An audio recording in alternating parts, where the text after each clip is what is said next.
into the act. চ্যাম্পিয়নদের উড়িয়ে শুরু কোহলির বেঙ্গালুর। আইপিএলে এবারের আসরে উদ্বোধনীয় ম্যাচে রয়্যাল চ্যালেঞ্জার্স বেঙ্গালুর কাছে পাত্তাই পেল না কলকাতা নাইট রাইডার্স।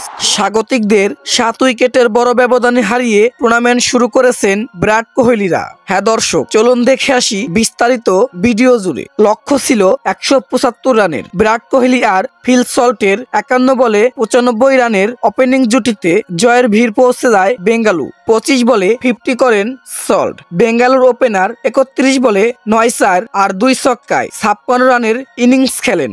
16 বলে 34 রান করেন রজত পাতিদার। কোহলি হাফ সেঞ্চুরি পূর্ণ করেন 30 বলে। দল জিতিয়ে মাঠ ছাড়লেন তিনি।